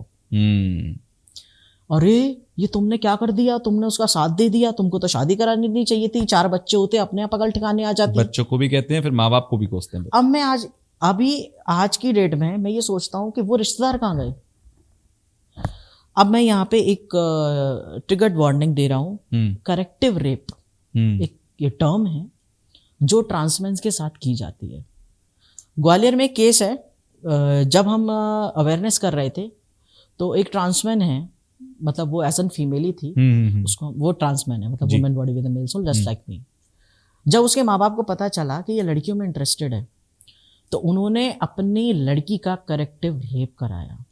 करेक्टिव रेप वो होता है जिसमें भाई या पिता या कोई भी व्यक्ति उसका रेप करता है ये बताने के लिए, देख तेरे को फीलिंग नहीं आ रही है, तेरे को इससे फीलिंग आएंगी। समाज में ये भी चलता है। ऐसे ही गे के साथ सेक्स किया करवाया जाता है जबरदस्ती लड़की का, जिससे कि इसको लड़कियों के लिए फीलिंग आए। अब आप इसको क्या कहोगे कि हम किस समाज में जी रहे हैं? समाज का एक रूप ये भी है, ये रूप भी है, इसको करेक्टिव रेप बोलते हैं। न जाने कितने ट्रांसमेंस के साथ करेक्टिव रेप होता है, कितने ट्रांस वुमेन के साथ जबरदस्ती लड़कियों के सुलाया जाता है, जबकि उन्हें फीलिंग्स ही नहीं है। गेस के साथ होता है, लेस्बियंस के साथ होता है। लेस्बियंस के साथ तो बहुत ज़्यादा होता है। मतलब मैं अब अच्छा, यहाँ पे एक सोच ये भी है कि लोगों को लगता है वेस्टर्नाइजेशन है, ये तो पाश्चात्य सभ्यता है, दिमाग खराब कर दिया बच्चों का। अच्छा, अगर ये पाश्चात्य सभ्यता है तो सनातन धर्म सबसे मॉडर्न धर्म है। मैं जितना जानता हूं, मेरा अध्ययन है कि सनातन धर्म से मॉडर्न कोई नहीं है। होमोसेक्सुअलिटी एंशिएंट इंडिया में भी थी। पुरानी सनातन संस्कृति में भी हमें क्वियर कम्युनिटी को एक रेस्पेक्ट से देखा जाता था। उस समय जजमेंट नहीं था सतयुग में, जो जैसा है उसको वैसे ही एक्सेप्ट किया जाता था। लेकिन आज जजमेंट कितना बढ़ गया है। आज देखो, आज तो धार्मिकता कितनी चरम सीमा पर है, लेकिन जजमेंट उतना ही है ना। बहुत सारे एग्जाम्पल्स हैं। जैसे कि मैं एक एग्जाम्पल यहाँ लूंगा कि गोपेश्वर महादेव वृंदावन में हम जाते हैं, बिल्कुल है। वहाँ पे बताते हैं, पुरानी जो कहानी है जो मैंने पढ़ा है, अध्ययन किया है, कि शिवजी जब कृष्ण जी रास कर रहे थे गोपियों के संग, तो शिवजी को मन हुआ कि मुझे कृष्ण के साथ रास करना है। तो वो यमुना में गए, वहां उन्होंने स्नान किया और नारी का रूप धारण किया, बिल्कुल, और कृष्ण के साथ उन्होंने रास किया। जो आपने भजन भी सुना होगा, एक दिन भोले भंडारी बन के ब्रजनारी ब्रज में आ गए, है। तो अब इस चीज को क्या बोलोगे आप? सखी कल्चर कहाँ से आता है? ब्रज में सखियां, यानी कि जो पुरुष हैं वो सखी बन के नृत्य करते हैं, कृष्ण के प्रेम में। भाव देखिए आप उनका। अगर यहाँ कोई लड़का अगर कोई लड़कियों के ड्रेस पहन ले, उसको कितना जज किया जाता है। यार उसका प्रेफरेंस है, यार उसको पहनना है, नंगा तो नहीं घूम रहा ना, सही बात, शरीर तो ढका है, फिर क्या प्रॉब्लम है? अश्लीलता तो नहीं फैला रहा। वो साड़ी पहन रहा है, वो मांग भर रहा है, वो चूड़ी पहन रहा है, ये उसकी चॉइस है। ऊपर वाले ने जज नहीं किया, भाई तुम्हारी मैं और आप कौन होते हैं जज करने वाले, है ना। ऐसी कृतिवासना रामायण में आप देखेंगे कि दो रानियों ने, मतलब एक रानी और एक दासी ने अपने हस्बैंड के एब्सेंस में लव किया और उससे एक बोनलेस बेबी पैदा हुआ। तो वो लेस्बियन का वहाँ से एक एग्जाम्पल आता है। काफ़ी सारे एग्जाम्पल है सनातन धर्म में। शिखंडी का मैं आपको बता चुका हूँ, है ना। यानी कि कहीं ना कहीं सनातन धर्म के शास्त्र हमें बताते हैं, बस हमने उन्हें देखना इग्नोर कर दिया हमें, क्योंकि वो हमें एक्सेप्ट नहीं था। मतलब कृतिवासना रामायण का जो मैंने बताया, और साथ ही जो क्वियर कम्युनिटीज हैं, वहां पे जो सनातन धर्म में क्वियर कम्युनिटीज के बारे में बात होती है, बहुत वास्ट कल्चर है। मतलब आप ये सोचिए कि जैसे पौंडीचेरी में एक रिचुअल होता है हर साल, जिसमें जो अर्जुन का बेटा है अरवन, और वो जब महाभारत में युद्ध कर रहा था, तो उसको एक दिन के लिए विवाह करना था, उसकी इच्छा थी, जहां तक मेरा अध्ययन कहता है। तो कृष्ण जी ने सबको पूछा कि कौन, तो लेकिन एक दिन के लिए कौन किसकी विवाह करेगा उससे? तो कृष्ण जी ने बोला मैं करूंगा। तो कृष्ण जी मोहिनी बने, अरवन से शादी की, और जब अरवन मृत्यु को प्राप्त हुआ युद्ध में, तो उन्होंने विलाप भी किया एक विडो की तरह। तो वहां पे फिर मोहिनी कैसे फेमिनाइन हो गए कृष्ण, है ना। उन्होंने भी तो अपना रूप बदला। अब लोग मुझसे यहाँ एक बात कहेंगे कि तुम भगवान नहीं बन सकते, तुम भगवानों जैसे नहीं कर सकते, भगवान से तुलना करोगे, वो भगवान है। तो मैं ये कहूंगा कि हम अपने इष्ट से ही तो सीखते हैं जीवन जीना। आदर्श हैं वो हमारे। हम राम से ही तो आदर्श सीखते हैं, हम कृष्ण से प्रेम सीखते हैं, राम से अच्छे पुत्र बनना सीखते हैं, शिव से अच्छा पति बनना सीखते हैं, अच्छा प्रेम हम सबसे एग्जाम्पल लेते हैं। अब कोई मेरा भी विरोध करेंगे, इस पॉडकास्ट को सुनेंगे कि नहीं यार विश्वनाथ तो गलत कह रहा है, इसके ऊपर तो केस फाइल कर दो, ये धर्म पे। मैं धर्म पे उंगली नहीं उठा रहा हूँ, मैं अपने अध्ययन की बात कर रहा हूँ, आप क्रॉस चेक कर लीजिए अपना। आध्यात्मिक दृष्टिकोण से कुछ गलत नहीं है, बिल्कुल। धार्मिकता में फाउंडेशन है, और ईश्वर धार्मिक नहीं आध्यात्मिक है। बहुत अच्छी बातें आपने बोली हैं, क्योंकि मुझे लगता है कि इंसान अपने सबसे ज्यादा अगर सीखता है तो वो अपने संघर्ष से सीखता है। बिल्कुल। और ये सब आपने अपने संघर्ष से सीखा। अपने हर एक सवाल, अपनी सोसाइटी के हर एक सवाल का जवाब आपने ढूंढा, चाहे वो डॉक्यूमेंट्स में था, चाहे वो हमारे शास्त्रों में था। मैं थोड़ा मेडिकल ट्रीटमेंट पे आना चाहता हूँ आपसे। बहुत पेनफुल होता है, मैंने ये सुना है जी। तो आपने जब अपना ट्रीटमेंट शुरू किया, वहां से कितना पेन आपने महसूस किया इस ट्रीटमेंट के दौरान? देखिए, सबसे पहले तो मैं आपको पूरा इसका सिनेरियो बताऊंगा कि कहाँ से आपको स्टार्ट करना पड़ता है, सो दैट जो लोग देख रहे हैं ट्रांसमेंट उनको भी पता लगे, उनको पता लगे। देखिए, सबसे पहले तो आप डायरेक्ट जाके अपनी सर्जरी नहीं करा सकते, अलाउड ही नहीं है। सबसे पहले आपको GID लेटर लेना पड़ेगा, जिसको हम जेंडर आइडेंटिटी डिसोफोरिया लेटर कहते हैं, या जेंडर आइडेंटिटी डिसऑर्डर तो नहीं बोलूँगा मैं उसको, क्योंकि डिसऑर्डर अलग चीज़ हो जाएगी, डिसोफोरिया ही कहूँगा। तो उसके लिए आपको साइकेट्रिस्ट पे जाना पड़ता है। साइकेट्रिस्ट आपको एग्जामाइन करता है 3-4 काउंसलिंग में कि ये बंदा कहीं शौकिया तौर पे तो नहीं कर रहा है, या इन्फ्लुएंस हो रहा है किसी से, या इसको लड़का शौक में बनना है। तो वो चेक करता है।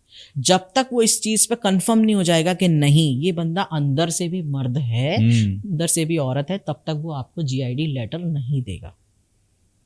तो उसकी प्रक्रिया होती है सबसे पहले 3 या 4 काउंसलिंग में। तो मुझे GID लेटर मिला, मैं उसके बाद आपकी HRT शुरू होती है।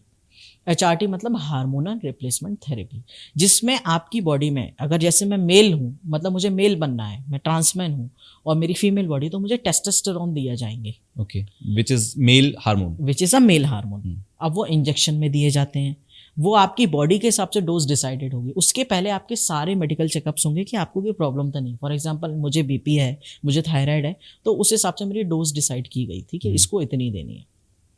उसके बाद हमारा थर्ड आता है surgery, that is sex reassignment surgery. उसके लिए भी GID कराना पड़ता है, क्योंकि आप, और मैं यहाँ से पे सबको एक चीज़ बोलना चाहूँगा कि ये प्रक्रिया रिवर्सेबल नहीं होती। जो एक बार सेक्स चेंज हो गया, वापस वहाँ लौट के नहीं जा सकता। ये हमेशा सोच समझ के इस चीज़ पे आए कि मुझे सेक्स रीअसाइनमेंट सर्जरी करानी है। तो कोई भी व्यक्ति शौक में तो कराएगा नहीं, बिल्कुल, है ना। ये लोगों को समझना चाहिए। उसके बाद हमारी सर्जरी होती है, that is on 3 stages. First stage mastectomy, जिसमें आपके जो ब्रेस्ट हैं उनको रिमूव कर दिया जाता है। उसके लिए 2 प्रक्रिया होती है, डबल इंसर्शन और की होल।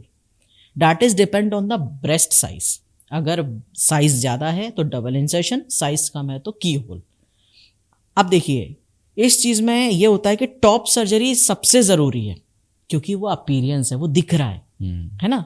फीमेल में ब्रेस्ट दिखता है, उसी से हम जज करते हैं। तो सबसे ज़रूरी वही है सर्जरी। उसके बाद जब हम आते हैं सेकेंडली हिस्ट्रो सर्जरी, जिसमें हमारी जो फीमेल पार्ट्स हैं, ओवरी, यूटेरस, इंटरनल ऑर्गन, वो निकाल देते हैं, ठीक है, जो कि लेप्रोस्कोपिक से आजकल हो ही जाती है। तो तीसरी होती है फेलोप्लास्टी, जिसमें आपका पीनिस बनाया जाता है। यहाँ से या यहाँ से स्किन लेके उसको पूरा जनरेट करते हैं, कंस्ट्रक्ट करते हैं, हाँ, उसको बनाते हैं। अब इसका खर्चा बता देता हूँ मैं। जो टॉप सर्जरी होती है 1.5 से 2 लाख, अच्छा डॉक्टर है तो 2 लाख, जैसे कि मैंने सर गंगाराम हॉस्पिटल से कराई थी दिल्ली से। उसके बाद हिस्ट्रो का 1,70,000 से 1 लाख, अच्छे डॉक्टर से अगर आप कराते हैं। Phalloplasty is around 8 to 10 lakhs India में, 8 to 10 lakhs। यहाँ सबसे अच्छी मेरी नज़र में थाईलैंड में होती है, तो वहाँ पे 15 से 16। वाइस वर्सा ट्रांसवुमेन, हमें ब्रेस्ट निकालने पड़ते हैं, वो ब्रेस्ट इम्प्लांट कराते हैं। उसके बाद उनके टेस्टिकल को काट दिया जाता है, विच इज़ वेरी पेनफुल। मैं यहाँ पे एक चीज़ बोलना चाहूँगा, मुझे लगता है कि ट्रांस वुमेन का स्ट्रगल जितना ट्रांस मैन का है ना, उससे ज़्यादा ट्रांस वुमेन का है। उनको, उनकी जो सर्जरीज हैं, उनकी जो जेनिटल सर्जरी है, वो बहुत ही ज़्यादा पेनफुल है।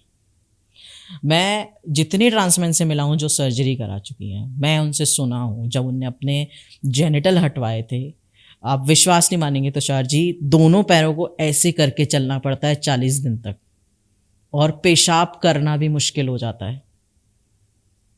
सोचिए आप, उस पे दुनिया हंसती है कि तूने ये कटवा लिया, तूने वो कटवा लिया। अरे अपने आप को उसकी जगह रख के देखो कि उसने आधी जिंदगी झूठी जी है और उस जिंदगी से सत्यता तक पहुंचने के लिए उसने इस दर्द को सहा है। और जब आज वो अपनी सत्यता तक जा रहा है तब तुम उसकी हंसी उड़ा रहे हो, तुम्हें शर्म आनी चाहिए। लोग ने इतना जजमेंट पैदा कर दिया है आज सोशल मीडिया पे, गे कम्युनिटी या हो, एलजीबीटी कम्युनिटी या हो, ट्रांस कम्युनिटी मजाक का पात्र बना के रख दिया। आज मेरे जैसे ट्रांसमैन जो आगे बढ़ रहे हैं, भले ही वो कितने आगे बढ़ रहे हैं, लोग इतने गंदे कमेंट्स करते हैं, तूने तो सीना कटवा लिया, तूने तो ये, अच्छा तू क्या बच्चा पैदा कर लेगा क्या, अरे तेरा क्या हिलता है क्या, ये शब्द के इस्तेमाल किए जाते हैं। आपको शोभा देता है, आप इंसान कहने लायक ही नहीं हो। अगर आप किसी के लिए प्रेम से स्वीकृति नहीं दे सकते अपनी जिंदगी में, तो बॉस आप इंसान हो ही नहीं, आप जानवर से भी बदतर हो। आज जो मैं डिसीजन ले रहा हूं अपनी जिंदगी में, वो दूसरों के लिए जब तक हानिकारक नहीं है वो गलत नहीं है ना। तो मेरे सेक्स चेंज कराने से आपको कोई फर्क पड़ेगा? बिल्कुल आपको पेन होगा? नहीं। बिल्कुल नहीं। जबकि वो मेरे लिए पॉजिटिव है, हाँ। तो वो समाज के लिए तो और भी पॉजिटिव होगा कि समाज का एक व्यक्ति अपनी खुशी के लिए आगे बढ़ रहा है। ये डिसीजन, ये पेन, ये फीलिंग्स, ये सब आपकी इंडिविजुअल है। हाँ, तो ट्रांस मैन हो या ट्रांस वुमेन हो, दोनों की ही सर्जरी बहुत ज़्यादा पेनफुल है। मैं अभी अप्रैल 29 में ही मेरी सारी सर्जरीज हुई हैं। अभी मेरे को 3 महीने आज ही हुए हैं। ओके। तो ये मेरी 3rd एनिवर्सरी है आज। ओके। कि मैं अपने पूर्ण रूप में हूँ। तो मेरे को तो बहुत टाँके आए हैं क्योंकि मैं बहुत ही ज़्यादा फैटी था उस वक्त, अभी तो मैं पतला हो गया। तो किसी के भी दर्द पे किसी का मजाक नहीं उड़ाना चाहिए। अरे लोग तो, मैं कह रहा हूँ कि क्या बोलूँ, मैं कम्युनिटी की बात नहीं कर रहा, भगवान भी अगर लोगों का काम नहीं करे तो उसको भी गाली देते हैं लोग। जिसने तुम्हें पैदा किया, जिसने तुम्हें मुंह में निवाला दिया, अरे तुम बहुत खुशकिस्मत हो कि तुम खाना खा रहे हो और तुम्हारे सामने खाना आ रहा है। सही बात है। उससे पूछो कि जिसको उस खाने के लिए भी कितनी जद्दोजहद करनी पड़ती है। जब ट्रांसजेंडर, मैं ट्रेन में सफर करता हूँ, ट्रांसजेंडर्स पैसे मांगने आते हैं, मैं समझता हूं कि वो गंदी लैंग्वेज का इस्तेमाल करते हैं। यहां मैं एक और चीज करेक्ट करना चाहूंगा कि हम, जैसे मैं आज समाज को इतना ज्यादा ज्ञान दे रहा हूं, ज्ञान ही बोलेंगे कि ज्ञान दे रहा हूं, वहीं मैं ट्रांसजेंडर्स से और इंटरसेक्स से भी एक अपील करूंगा कि थोड़ा सा आप अपने लहजे में चेंज लाएं, गाली गलौच नहीं दिया करें। अगर आप अच्छा सुधार करेंगे तो सोसाइटी भी उतनी रिस्पेक्ट करेगी। सोसाइटी को बताना पड़ेगा कि हम भी आप ही की तरह। जी, तो दोनों तरफ से मैं ये नहीं कहूंगा कि सोसाइटी को भी सोच की जरूरत है, लेकिन यहाँ ट्रांसजेंडर्स को भी थोड़ा सा, जो ट्रैफिक सिग्नल पे जैसे कोई पैसे नहीं दे रहा, ठीक है कोई बात नहीं, इट्स ओके, आप गाली ना दे, क्योंकि इससे गलत इम्पैक्ट पड़ता है। अरे ये तो ऐसे ही है। नहीं, मैंने बहुत सारे अच्छे ट्रांसजेंडर भी देखे हैं, बिल्कुल, जिनको मैंने नोटिस किया कि यार देखो कितने अच्छे हैं। जिन्होंने मांगा, मैंने अगर मना कर दिया तो उन्होंने पलट के मुझसे कुछ बदतमीजी नहीं की, उसने आशीर्वाद दिया और चले गए। हाँ, तो मैं यही कह रहा हूँ कि मैं ये नहीं कह रहा पूरे ट्रांसजेंडर्स, मैं भी उस स्पेक्ट्रम में आता हूँ। कुछ ट्रांसजेंडर बहुत ही रिस्पेक्टफुली बात करते हैं, बट कुछ हो जाता है, मे बी शायद उनके बैकग्राउंड ऐसा हो या उस जगह से आए हो, अपब्रिंगिंग ऐसी हो, तो वो हो जाता है। तो जैसे ट्रांसजेंडर कोई क्राइम करता है, ठीक है, तो उस क्राइम को ना देखते हुए ट्रांसजेंडर को देखा जाता है। मैं ये कहता हूँ क्राइम को देखो ना, उसको हाईलाइटेड लिखेंगे, एक ट्रांसजेंडर ने मारा एक आदमी को, भाई क्यों? अगर वहां पे कोई हेटेरोसेक्सुअल मारता तब भी तो तुम न्यूज बनाते। एक तो मीडिया, मतलब मैं क्या ही बोलूं, मीडिया का सबसे बड़ा रोल तरीके से किया जाता है। हाँ, वो कहता है वो मीडिया चौथा स्तंभ है, तो मतलब वो एक वो होता है ना कि इक्वालिटी देनी चाहिए। और हमारी लड़ाई सबसे बड़ी 3 चीजों की है, इक्वालिटी, विजिबिलिटी और एग्जिस्टेंस। हमें समानता चाहिए, हमें विजिबिलिटी चाहिए कि हम दिखें। हम विजिबल क्यों नहीं है? क्योंकि आप हमें सम्मान नहीं दे रहे हैं। हम सड़क पे चलेंगे, आप किन्नर, जैसे मैं सड़क पे चलता था तो जो लोग मुझे पसंद नहीं करते थे उन्होंने मुझे किन्नर बोला है, हिजड़ा बोला है, और आज भी मेरे रिश्तेदार मुझे यही बोलते हैं, अरे उसकी लड़की तो हिजड़ा निकली, उसका लड़का तो हिजड़ा निकला। आपसे ज्यादा पेनफुल आपके माँ बाप के लिए होगा। हाँ, लेकिन माँ बाप ने अपने आप को ऐसा तैयार किया है। एक वक्त था जब मेरी माँ को ये नहीं पता था कि नालसा जजमेंट क्या होता है। आज मेरी मम्मी मेरे साथ हर ट्रांसजेंडर कॉन्क्लेव में जाती है। वाह, आप ब्लेस्ड हैं इस मामले में, मैं बोलूँगा। मैं बहुत ब्लेस्ड हूँ कि मुझे ऐसे माँ बाप मिले। शायद मैंने बहुत अच्छे कर्म किए होंगे। तो माँ बाप जो मुझे मिले हैं शायद मैंने बहुत ही अच्छे कर्म किए होंगे कि उन्होंने मुझे इतना सपोर्ट किया है। मतलब मैं समझता हूँ कि कहते हैं ना अपुनिच भगवान है, तो मेरे को ऐसा लगता है कि शायद मैं ईश्वर के बहुत करीब हूँ कि मुझे ऐसे माँ बाप मिले। और फिर उसके बाद ये था कि जब 2020 में कोरोना आया था तो मैं उस समय कॉर्पोरेट सेक्टर में जा चुका था। मतलब मेरा फर्स्ट जॉब था कॉर्पोरेट सेक्टर में। साथ ही में मैंने क्रिस्टल क्वेयर फाउंडेशन करके एक संस्था को खोलने का विचार किया जो ग्वालियर में LGBTQIA+ कम्युनिटी के लिए काम करती है। पहले तो मैंने ही ग्राउंड लेवल पे काम किया कि कितने लोग हैं संस्था बनाने के पहले। तब मैं ये करेक्टिव रेप वाला जो मैंने आपको एग्जांपल बताया तब वो मेरे सामने आया था, बट उसकी कोई कानूनी कार्रवाई नहीं हुई थी और उस लड़की की फिर शादी कर दी गई लड़के से, बट आई डोंट नो कि अब वो कहाँ है, मेरा कोई लिंक नहीं है। तो ऐसी चीजें होती थी ग्वालियर में। गेस के साथ रेप होते हैं, ग्वालियर क्या हर जगह केस के साथ रेप होते हैं, क्रिमिनल्स हैं। और मैं ये नहीं कह रहा कि गे के कोई कहता है कि लड़कियों के साथ होता है, लड़कों के साथ भी होता है। हर जेंडर के साथ क्राइम हो रहा है। मतलब हमारे यहाँ तो ऐसा बोला जाता है लड़कों के साथ कैसे हो जाता है। हाँ। तो कंडीशनिंग ऐसी है ना कि वो एक लड़की को ही एक टारगेट माना जाता है। तो उसके बाद मैंने जब ये ग्राउंड लेवल पे काम शुरू किया LGBTQIA+ कम्युनिटी का, तो उस समय संस्था नहीं थी। तो 2020 और 21 में आई थिंक कोरोना था। उस वक्त मैं थोड़ा कॉर्पोरेट में, क्योंकि मुझे अपने ब्रेड बटर का इंतजाम करना था, तो मैंने कहा मुझे जॉब करनी ही पड़ेगी। 21 के बाद मेरे पिताजी एस्ट्रोलॉजर हैं, बहुत 25 वर्ष से उनका एस्ट्रो। मेरे को एक गॉड गिफ्ट है कि मेरे इंट्यूशन परफेक्ट होते हैं। जो मैं इंट्यूशन करता हूँ मैंने उस पर काम करना शुरू किया और धीरे धीरे मैं लोगों को इंट्यूशंस बताता था अपने, और लोगों के काम होने शुरू हो गए। तो लोगों को लगता था, मुझे ऐसा लगा, मेरा कॉन्फिडेंस हुआ, मैंने क्या है मैं इस चीज़ को प्रोफेशन बनाऊंगा अपना।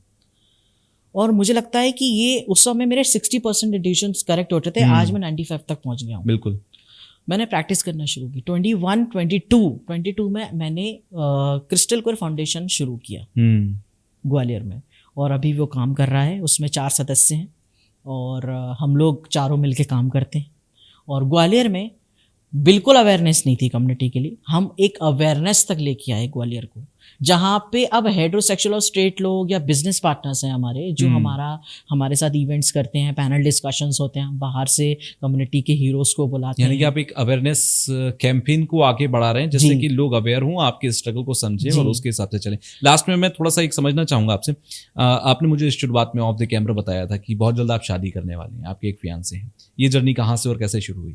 देखिए ये तो, और ये एक्सेप्टेंस कैसे मिली? ये IAS की कोचिंग वहाँ मिली थी मुझे। ओके। हाँ, बस वहाँ से दोस्ती हो गई और हम आगे बढ़े, और तब से आज अच्छा, मतलब तब से लेकर जिन्होंने ये कहा था कि बताओ, हाँ, जो होगा देखा जाएगा, जी, वही हैं जो अब जिनसे अब आप शादी करने वाले हैं। जी, और शादी भी मैं ये कहूँगा कि देखिए, माँ बाप को लगता है कि बच्चे हैं तो उनकी शादी हो, बिल्कुल, तो ये लाइफ सेट होनी चाहिए। तो मेरे पिताजी ऐसे हैं कि एक वक्त ऐसा था कि वो इस चीज़ को मान नहीं रहे थे, और आज वो रोज फोन करके ये बोलते हैं कि बारात कैसे ले जानी है और कैसे क्या होगा। So proudful for you, I think. Exactly. तो मैं ये समझता हूँ कि आपकी लाइफ के हीरो जो है ना, वो माँ बाप हैं, और माँ बाप की लाइफ के हीरो बच्चे हैं। बच्चे और माँ बाप का रिश्ता जो अनकंडीशनल होता है ना, वैसा प्रेम तो मैंने जिंदगी में नहीं देखा। और मुझे लगता है कि वो एक आध्यात्मिक रेज होती है, आध्यात्मिक किरणें होती हैं माँ बाप और बच्चे के बीच में। और मैं समझता हूँ आज इतने सारे लोग इस पॉडकास्ट को देख रहे हैं, आज मेरे घर में अगर कम्युनिटी से है, कल आपके घर में भी कोई गे, लेस्बियन, ट्रांस हो सकता है, उसको घर से बाहर मत निकालिए, वो आपका ही बच्चा है, उसको दिल से गले लगाइए, उसके बारे में सोचिए, वो समझिए। आज ट्रांसमैन, ट्रांस वुमेन, ट्रांसजेंडर कितने धक्के खा रहे हैं सोसाइटी में, उनको घर से बाहर निकाल दिया जाता है, वो शेल्टर होम्स में रहते हैं, उनकी पढ़ाई नहीं होती, उन पास पैसे नहीं है, और फिर वो सेक्स वर्किंग में चले जाते हैं। मत करिए ऐसा कि आपके बच्चे को जिंदगी के वो धक्के खाने पड़े कि वहां से वो कभी वापस ना आ पाए। मैं ब्लेस्ड हूं कि मैं उस रास्ते पे नहीं खड़ा था, कि मेरे माँ बाप ने मेरा साथ दिया। हर बच्चे को एक माँ बाप से ज्यादा एक माँ बाप में रहने वाले दोस्त की जरूरत है, कि मैं हूं तेरे साथ, तू जैसा भी है मैं तेरे साथ हूं। और मेरे साथ तो ऐसा था कि उस 2022 में जब मैं क्रिस्टल कोर फाउंडेशन की नींव रख रहा था, मेरे पापा मेरे साथ खड़े थे। उन्होंने मुझे फाइनेंशियली हेल्प की संस्था को खड़ा करने के लिए। उसके बाद मैंने न्यूमरोलॉजी स्टार्ट की। आज मैं एक सक्सेसफुल स्पिरिचुअल मोटिवेशनल स्पीकर हूँ, इंट्यूशन एक्सपर्ट हूँ और न्यूमरोलॉजिस्ट हूँ।